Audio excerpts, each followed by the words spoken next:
رمضان کی آمد ہے، ہم بھی تیاریاں کر رہے ہیں۔ میں نے کہا تھا کہ آپ لوگ جو ہیں جو دین اسلام کے حوالے سے معلومات، ہم نے فہم شریعت کورس کتاب جو ہے وہ چھپوائی ہے، بچے نوجوان تو پڑھ رہے ہیں لیکن جو لوگ نہیں پڑھ رہے ان کے لیے چھپوائی ہے۔ بزرگ ہے، اگر بندہ نیت کر لے اللہ تعالیٰ مدد کرتا ہے۔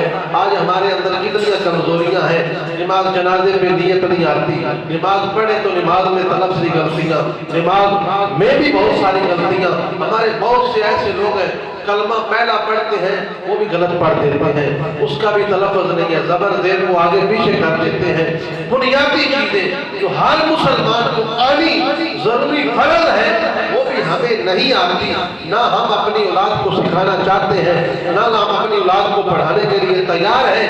ہماری منزل قبر ہے، ہم نے موت کے منہ میں جانا ہے، اور یہ بھی پتہ نہیں کل میں نہ ہوں یا آپ نہ ہوں، کون نہ ہو، تو پھر ہمیں ہر وقت جب ہمارا ایمان خدا پر ہے، ہم مسلمان ہیں، ہمارا مذہب اسلام ہے، تو ہمارا قیامت پر بھی یقین ہے، مرنے کے بعد زندہ ہونے پر بھی یقین ہے، حساب کتاب پر بھی یقین ہے، اپنے رب کی ذات پر بھی یقین ہے، اس کے فرشتوں کو بھی ہم مانتے ہیں، اس کے نبیوں کو بھی ہم مانتے ہیں۔ پھر کیوں نہیں ہم ساتھ ساتھ دعوے بھی بڑے بڑے ہم عشق رسول کے گھر کرتے ہیں؟ تو ہمیں ضرورت ہے کہ ہم اسلام کو سیکھیں، ہم بنیادی چیزوں کو سیکھیں جو ہے وہ۔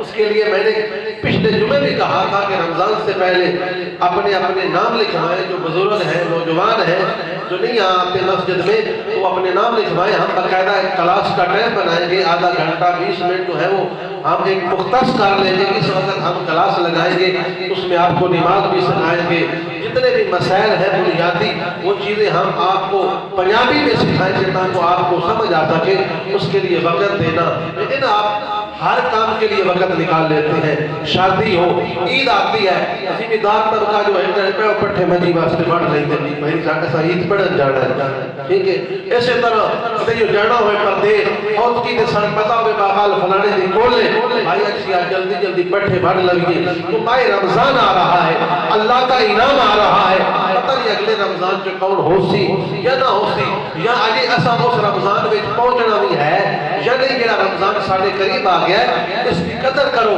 رب دا انعام ہے ایک نیکی تے جنہیں مطلب ہے 3 نیکیاں رب عطا کر رہے ہیں، فرضاں دیاں نیکیاں، ایک فرض پڑھو کہ 70 فرضاں دا ثواب مل رہا ہے۔ اسی اس رمضان میں اپنی ساری مصروفیات کی سیٹنگ کریے، اسا دکان کھول دیا، ساڑھا ذمہ داری دا کام ہے، ساڑھا دیہڑی داری دا کام ہے، یہ ساری سیٹنگ کر کے اسی اس ٹائم 5 ٹائم کی نماز جڑی ہے وہ بھی پڑھنی ہے اور اپنے رب دا شکر بھی ادا کرنا ہے۔ اس وقت اسی کوئی دین دیا گلاں بھی سننیاں، اللہ اور اس کے رسول دیا گلاں ہون سننا چاہیے۔ اسی 2-2 گھنٹے 5-5 گھنٹے دنیا دیا فضول گلاں جنہاں دا ضرورت بھی کوئی نہیں، فائدہ بھی کوئی نہیں، اسی ہوتے وقت گزار کے ضائع کر دینے ہیں۔ کبڈی دا میچ ہوئے، خسرے آئے ہو، یقین کرو بڈھے بھی ہوتے بڑے ہوتے ہیں، ایسے بڈھے جنہاں دی داڑھیاں سفید ہو گئی ہیں، وہ بھی ہوتے ساری رات نہ سویرے سونے دا فکر، بسا سونا ہے صبح اٹھ کے منجی جوڑیاں یا سا دوسرے معاملات کرنے تو کھڑو کے گزار دیتے ہیں، بس جو 7-5 منٹ یا دیہڑی وقت کاٹ کے نماز پڑھنے واسطے بھی ٹائم نہیں لگتا۔ انجھتے بھی بندے نوجوان بھی بیٹھ کے بزرگ بھی بیٹھ کے کہتے پتہ لگا جی خسرے آئے پٹھے وچوں بچے ٹوٹے وچوں بچے باقی جلدے چلنے ہیں اور تجی نگنے آئے۔ تو اس واسطے ان چیزوں تے غور کرو جنہاں چیزاں سن قبر میں بھی کام آنی ہیں اور حشر کے اندر بھی کام آنی ہیں۔ اسی مسلمان اسی کوئی کافر نہیں، پھر سن مسلمانہ والی چیزاں ضرور سیکھنی چاہیے۔ اللہ تعالیٰ جو کچھ سنایا میرے بھی عمل کی توفیق عطا فرمائے اور تمہارے بھی عمل کی توفیق عطا فرمائے۔ آمین وما علینا الا البلاغ المبین۔ سنتے عطا فرمائے۔